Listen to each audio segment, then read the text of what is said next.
अल्लाह तुश्रिक बिल्लाहि शैअ व इन कुतिता व हुर्रिकता, कि अल्लाह के साथ शिर्क करने पर अगर मजबूर किया जाए तो मत करो, चाहे जला दे दो चाहे काट दे दो। क्योंकि हम वो मुसलमान हैं जो प्रॉफेट मोहम्मद सल्लल्लाहु अलैहि वसल्लम को भगवान नहीं मानते, इवन उनके आगे कभी नहीं झुकते हैं, तो फिर देश आगे कैसे झुकेगा? हमारा इस्लाम कहता है इय्याका नअब्दु व इय्याका नस्तईन। आपके धार्मिक ग्रंथ में लिखा है एकम एक द्वितीयम एक ओंकार नतस्य प्रतिमास्ति सुजलाम सुफलाम मलयज शीतलाम सस्य श्यामलाम मातरम से दिक्कत नहीं है। नफीस भाई, आप तो जेनजी नेता हैं, मुझे लगता है कि आप खुले दिलो दिमाग वाले इंसान हैं। 100 करोड़ हिंदू सुबह से रात तक वंदे मातरम गाए, हमें उससे कोई ऑब्जेक्शन नहीं। हमारे बच्चे स्कूल जाएंगे शिक्षा हासिल करने, भक्ति हासिल करने के लिए नहीं जाते हमारे बच्चे। राष्ट्र प्रेम और राष्ट्र भक्ति में बहुत माइनर दिक्कत है। वंदे मातरम कहने से कुछ ठीक नहीं होगा सिवाय इनकी राजनीति के। अब बांग्लादेश चले जाइए, वंदे मातरम कह रहे हैं, टर्की मुसलमानों जाके गोली चमड़ी को चिल्लाए सर। आज देश को जरूरत है, अमेरिका को आंख दिखाइए, भारत के मुसलमान को आंख दिखाइए। अगर भारत का मुसलमान अगर पीएम हो तो जूता खोल के मारते उसको,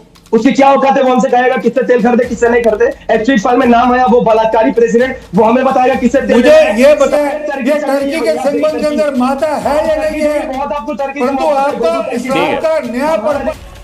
नमस्कार, आप देख रहे हैं बहस का नंबर 1 शो ताल ठोक के, और मैं हूं आपके साथ अनुराग मुस्कान। वंदे मातरम को अनिवार्य करने पर विवाद लगातार बढ़ता जा रहा है और अब तक काफी बढ़ चुका है।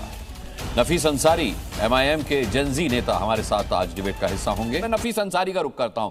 नफीस भाई, आप तो जेनजी नेता हैं, मुझे लगता है कि आप खुले दिलो दिमाग वाले इंसान हैं, और आप फर्क समझते होंगे कि अगर ये कहा जाता है कि धर्म ऊपर है या राष्ट्रभक्ति ऊपर है, तो जाहिर सी बात है राष्ट्रभक्ति ऊपर है। देखिए, किसी भी चीज को अनिवार्य करने के मैं भी खिलाफ हूं, लेकिन हमें बहुत जीना सा अंतर समझना होगा नफीस भाई, कि गाने के लिए बाध्यता नहीं है, लिखने के लिए बाध्यता नहीं है। बाध्यता सिर्फ यह है कि जब वंदे मातरम गाया जा रहा हो, सुनाई दे रहा हो, तो आप उसके सम्मान में खड़े हो जाएं। पहली बात यह समझना होगा कि किसी ने नहीं कहा कि आपको भी गाना है, गाना नहीं है। सिनेमा हॉल में तो खड़े होने की भी बाध्यता नहीं है। मुझे बताएं कि इसके बाद इसके विरोध की क्या वजह रह जाती है? थैंक यू सो मच अनुराग मुस्कान जी। मुझे यकीन है कि मेरी आवाज आप तक बहुत क्लियर तरीके से पहुंचती है, और बहुत बहुत शुक्रिया। आप हमेशा मुझे जिनसी नेता बोलते हैं, बहुत बहुत शुक्रिया।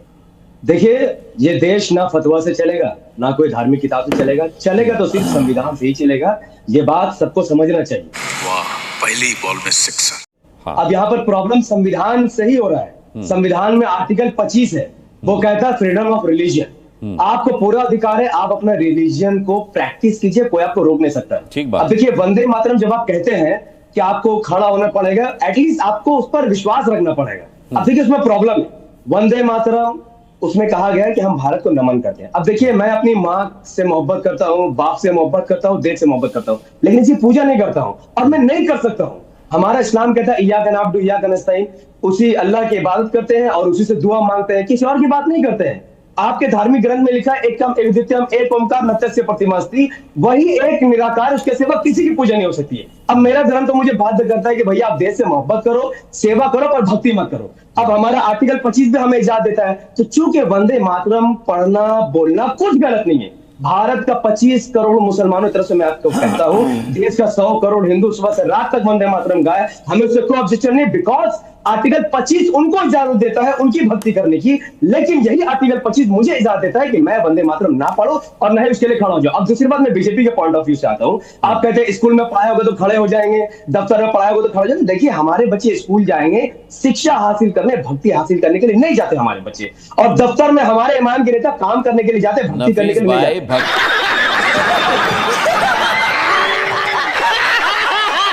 और सोचिए ना, एक बात, राष्ट्रगीत है। देखिए, भक्ति गीत नहीं है, राष्ट्रगीत है ये। आप समझ क्यों नहीं रहे हैं? ये भक्ति गीत नहीं है, राष्ट्रगीत है। सुजलाम सुफलाम मलयज शीतलाम सस्य श्यामलाम मातरम से दिक्कत नहीं है। वंदे मातरम में जब आप कह रहे हैं कि हम उसको नमन कर रहे हैं, तो हम देश के आगे नहीं झुकते हैं। सोचिए, हम वो मुसलमान हैं जो प्रॉफेट मोहम्मद सल्लल्लाहु अलैहि वसल्लम को भगवान नहीं मानते, इवन उनके आगे कभी नहीं झुकते हैं, तो फिर देश के आगे कैसे झुकेगा? हम चाहते हैं कि अगर वाकई में बीजेपी देश से मोहब्बत करती है, तो आप हवा को साफ करने की बात हो रही तो आप उसको साफ करके दिखाइए। राष्ट्र प्रेम और राष्ट्र भक्ति में बहुत माइनर दिक्कत है। राष्ट्र प्रेम ये होता है कि आप सरकारी स्कूल ठीक कीजिए क्योंकि आपके अंडर में है, सरकारी हॉस्पिटल ठीक कीजिए आपके अंडर में, आप कहेंगे हम तो ठीक नहीं करेंगे, हम सिर्फ खड़ा रहेंगे। सर, यमुना साबरमती, आज पूरा रिवर खराब है, पॉल्यूट हो चुका है। वंदे मातरम कहने से कुछ ठीक नहीं होगा।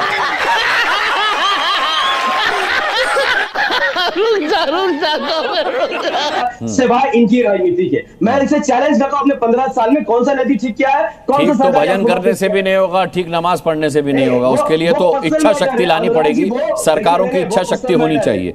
ठीक है, मैं एक लास्ट सवाल अनुराग जी, मैं आपसे खुद पूछता हूं, आप एंकर हैं, अनुराग जी मैं कहता हूं देश की सेवा होनी चाहिए। मैं कुलदीप जी आ रहा हूं। जिनको वंदना करना करे, हम सेवा करना चाहते, क्यों आप हमें रोक रहे हैं? और फोर्सफुली आप कोई रूल नहीं लगा सकते हैं। मैं बहुत बड़ी बात कहता हूं, अल्लाह तुश्रिक बिल्लाहि शैअ व इन कुतिता व हुर्रिता, कि अल्लाह के साथ शिर्क करने पर अगर मजबूर किया जाए तो मत करो, चाहे जला दे दो, चाहे ठीक है नफीस भाई, तो भाई मुझे 2 मिनट बात करनी जरूरी है, मैं इनको समझाना जरूरी है। ठीक है, मैं आरपी सिंह जी मैं आता हूं, लेकिन उससे पहले श्रीराज नायर जी का मैं वर्जन लेना चाहूंगा। श्रीराज नायर जी, एक छोटी सी टिप्पणी अनुराग भाई, अच्छा छोटी टिप्पणी कीजिए फिर। तारिक रहमान मुसलमान है,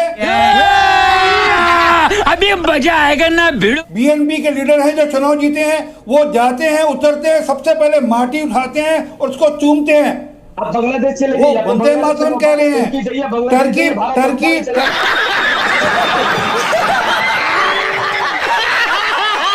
टर्की मुसलमानों का देश है, इस्लामिक देश है, वहाँ पर अन्याय वतन कहा जाता है, वहाँ पे अन्याय वतन नाम से पार्टी है, वहाँ पर अन्याय वतन नाम से पार्टी है। ये नए प्रकार का इस्लाम मत सिखाइए, ये आप नए प्रकार का इस्लाम मत पढ़ाइए। यहाँ पर आपको देश से नफरत है, आप बोलिए ना आपको भारत से नफरत है, आप बोलिए आपको भारत से नफरत है। नहीं कहाँ से समझाना सर्वप्रिय है? आपको देश से नफरत है, तभी तो आपको वंदे मातरम गाते हुए दिक्कत हो रही है। वंदे मातरम जब गाया जा रहा है, आपकी आवाज ही नहीं जा रही है। आप चिल्ला रहे हैं, आप जाके गोरी चमड़ी को चिल्लाइए सर। आज देश को जरूरत है, अमेरिका को आंख दिखाइए, भारत के मुसलमान को आंख दिखाइए। जबरदस्ती कुछ करना तो अमेरिका के साथ कीजिए, भारत में हमने जितनी अमेरिका को आंख दिखाई आपकी जानकारी के लिए। और आज दुनिया के अंदर दुनिया गाती है कि हम लोग ने यहाँ भारत का इंटरेस्ट हुआ, सबसे पहले भारत का इंटरेस्ट हमने की चिंता करी है। हम अगर भारत का मुसलमान अगर पीएम हो तो जूता खोल के मारते उसको। उसकी क्या औकात है, वो हमसे कहेगा किससे तेल खरीदे किससे नहीं खरीदे, क्या औकात है उसकी, क्या हैसियत है। एक्चुअली फाइल में नाम आया वो बलात्कारी प्रेसिडेंट, वो हमें बताएगा किससे तेल। मुझे ये बता दो, टर्की इस्लामिक नेशन है या नहीं है? टर्की इस्लामिक देश है, ये टर्की का सिंबल है या नहीं है? ये टर्की के सिंबल के अंदर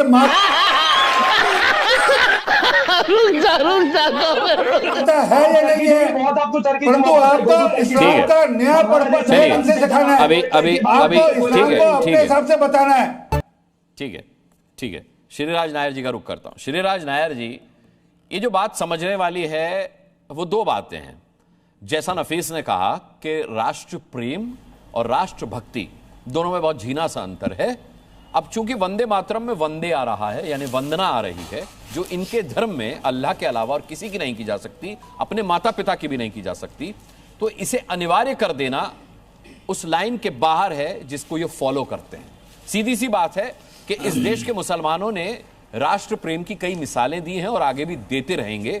जब हमने ऑपरेशन सिंदूर किया तो एक मुसलमान बेटी ने आकर ही उसकी जानकारी दी।